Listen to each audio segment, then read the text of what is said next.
Hey guys, welcome back to DW's Chop Shop. I think this is the third part of us working on this frame. I hate to do it to you. It's going to be another kind of time-lapse video because the stuff that we're going over right now is super important to show that it's getting done, but it's not super technical, right? But what we're going to do today is we're going to run a top motor mount and a backbone support on this frame. So we got to get the frame and the engine into one piece, and I just did arms today, so there's no way I'm moving that 220-pound engine into this frame. So we're going to do everything on the workbench. Frame weighs maybe 60-70 pounds, engine weighs 220. So we're going to set the engine down, set the frame on top of it, or try to. So we'll see what happens here, and then we're going to go over this will be a speed lapse, time lapse, and then once we get into actually cutting and grinding and measurements, I'll kind of explain the method to my madness.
Okay, here we go. Motor's all in, everything's pretty tight. So now we can design our motor mount. Let's see if we can take the easy way out.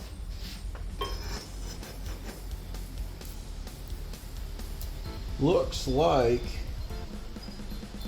if we drop this down just a smidge, we might be able to reuse this section.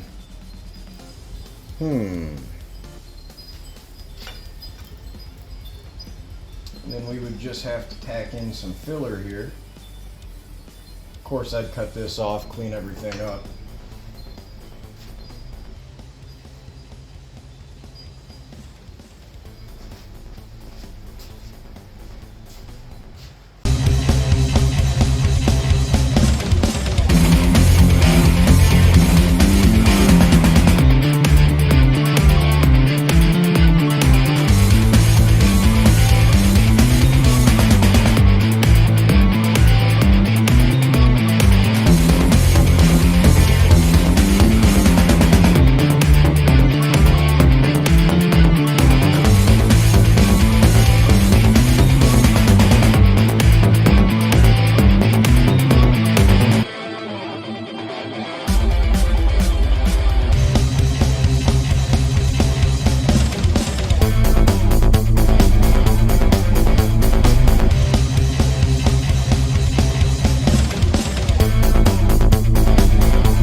guys, so I got the frame back off the motor, got it on the lift. I think you saw me weld the top motor mount on.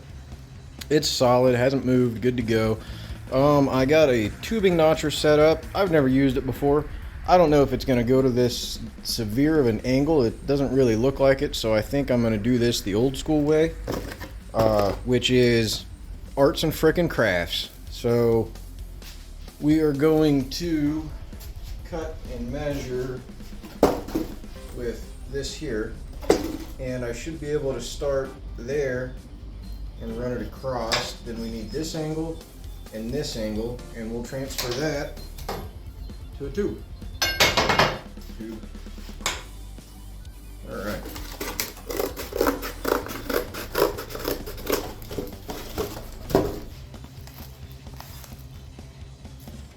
No, I need a longer piece of cardboard. Not to worry, I have an Amazon addiction.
All right, there is what our frame's gonna look like all together. I think that's gonna be pretty okay. Oh yeah, that's gonna have a nice up to it. The whole thing's gonna be kicked back, sitting low on the back end. It's gonna look good. And you can see we kind of replicated what they did stock. We have our motor mounts welded on, and then this comes right to it. So there's still plenty of support right here, and there's plenty of support up here. Window. This frame is now a window frame. And I think she looks pretty all right. And as you can see, I mean, that just looks so much better than stock, man. And it was real easy. All we needed to do was make some filler to fill in on our top motor mount. I reused the stock mount, as you guys saw, and I think that looks okay, right? And I ground these down flat just because it's going to look better powder coated. Our VIN number's still good. Welded that up so it's round, and that's all nice. I can't clean these ones up at all, so I just kind of spot welded them, but it's solid. Nice 220 welder. That is it. This is a windowed Sportster frame, and I hope this helps somebody. I know it's tedious. No, it ain't the most fun thing on the world, but man, that satisfaction when you step back and look at that, holy crap, that's what I'm talking about. That is nice. So nice. Anyways, I hope this helps somebody.